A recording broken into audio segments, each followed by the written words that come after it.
Well, good day to you. Today I'm going to replace the steering stem bearings in our 2008 YZ250F project. Stick around.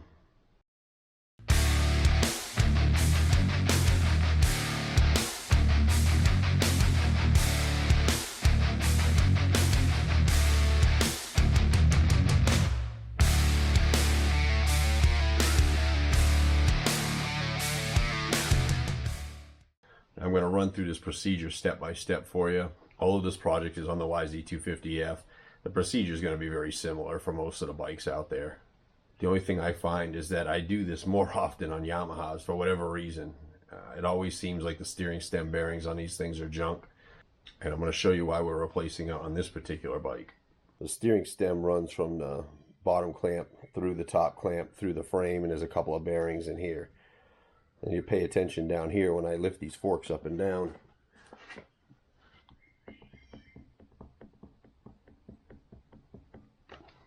I'm not sure if you can hear that grinding sound over the birds chirping outside. It's very noticeable with the weight on the front end. It binds really bad. It's almost unrideable.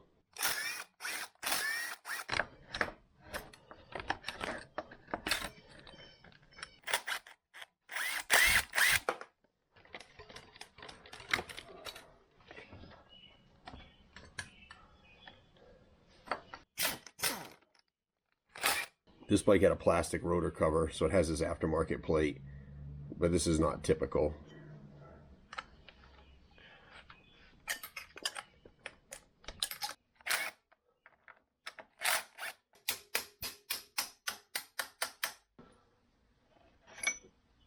Now I'm going to go ahead and replace these front wheel bearings. They were a little bit loose. There was some play in it. I have a video on how to do this if you want to go check that out. Loosen your upper and lower clamp bolts. We definitely want to keep a hold of our fork because sometimes they'll slide out, and you definitely don't want these to hit the floor. Sometimes you just give them a little twist, come right out. Now when we go to put these back in, we want to make sure that we get the orientation correct. See, there's a screw in the middle for your compression adjustment. Well, there's also an air bleed screw on the top. Obviously that's going to face towards the top of the fork when we put it back together. Obviously now would be a good time to take a look at your fork seals, and if they need any service, do that while the forks are out.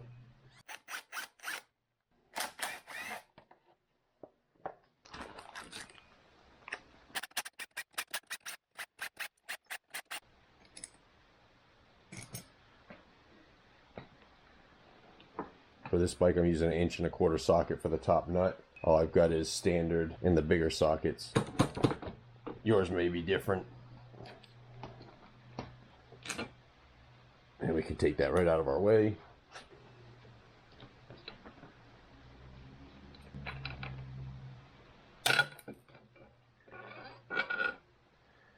Yeah, look at that. There's your bottom bearing right there. Sweet. Here's our top bearing. We got our Tusk steering stem bearing kit. This is from 96 to 2019 YZ250F. So if you guys have that 1996 YZ250F, this will work for you.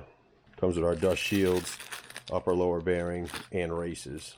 Next we need to get our bearing races out and replace them with the new ones. There's a couple ways to do this. You can use a race puller or a race driver tool.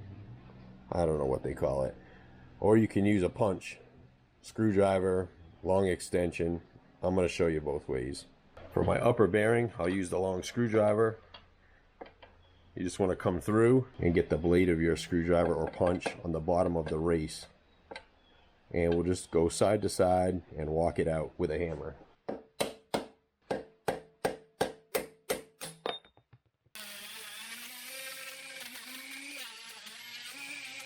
Next we'll use this race remover. And the theory is when you go up inside of your race, and you tighten it up, it'll actually grab on the top of the race, and then you can beat it from the top, pulling it out. Sometimes they work, sometimes they don't.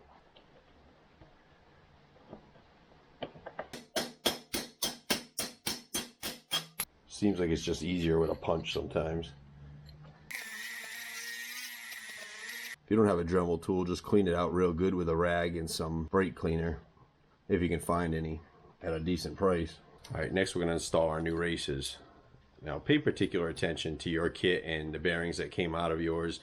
As you can see, these are a little bit different, so they're going to go in different positions. So we want to keep track of that. One tool I do highly recommend that you get, not that you 100% need it, you can go ahead with a screwdriver and tap these around, but this just makes it so much easier for driving races, driving seals, getting everything square and installed. So go ahead and get a little bit of grease, help slide it in there easily.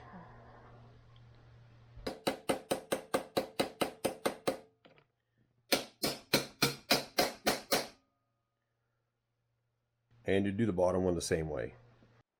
Now that we got our races back in the frame, it's time to tackle this fun project right here, and that's removing this lower race that will almost 100% for sure be on here because it is a little bit of a pressed fit. Now my bearing was destroyed, which is lucky for me. It's going to save me a little bit of time, but for you, if your bearing is still on there, use a screwdriver and a hammer and just break that outer cage and take all the rollers out of it. We want to have access to the lip on this. Now there's a couple of ways to get this off. Now the best way, and the way that I'm going to do it, is going to be with a bearing puller in the press. Push this thing right off of there. Now, if you don't have a bearing puller, you don't have a press, other options would be using a small cutoff wheel and trying to put a little bit of an angle cut on this without cutting into the stem until you can break the race and take it off. Got to be very careful that you don't cut into the stem itself. Lastly, which is sometimes a little bit more difficult, a hacksaw. You'll be here all day trying to get this off with a hacksaw. Lastly, you could take a MAP gas or a acetylene torch and try to heat this race up as quickly as you can and slide it off.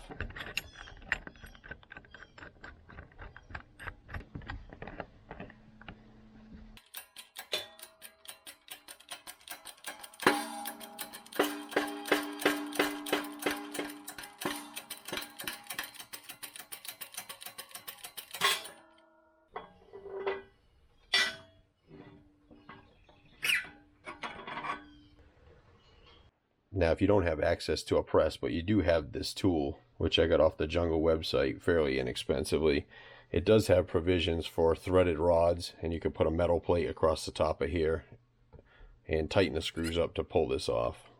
So we got this all cleaned up, and we can see the last individual to change these bearings out use the old cutoff wheel style of doing it, and you can see they nicked into it a little bit. It's not bad, and it's definitely usable. At this point now, ideally, we'd want to pack your bearing either by hand, traditionally, or with a bearing packer, and then press it onto your steering stem. A lot of people, unfortunately, don't have a press to do this. Another way to do it, and this is a good time to go ahead and grab a lunch, take your bearing, throw it in your oven, 450 degrees for about a half an hour, take your steering stem, throw that in your freezer. Now, when they come out, they'll just slip together perfectly, and then you'll just grease your bearing afterwards. It's probably going to be the easiest for the guy trying to do this at home. Make sure you don't forget your bottom seal.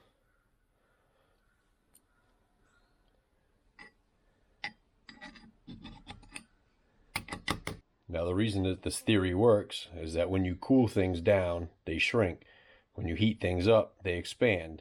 So by heating the bearing and cooling your stem, it slides together perfectly. Now we'll just let this equalize and we'll get it greased up.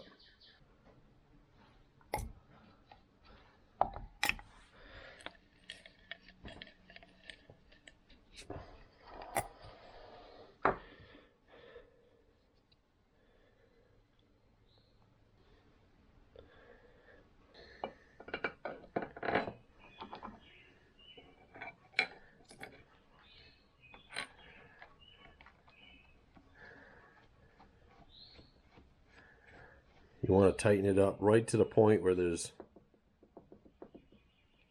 just no play. And then maybe an eighth of a turn past that.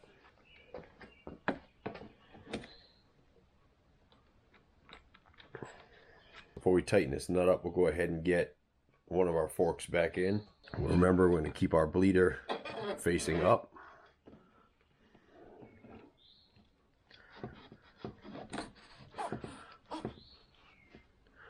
Just to make sure that they're even on both sides, just bring the bottom of the fork cap to the top of the top clamp. Just going to lightly tighten one up. Now go ahead and move your forks back and forth. Make sure there's no binding. Grab them at the bottom of the legs. See if you feel any play. If it all feels good, go ahead and snug up your bottom clamp bolts, loosen your top clamp bolts, and then torque down your steering stem nut, and then you can tighten the top bolts.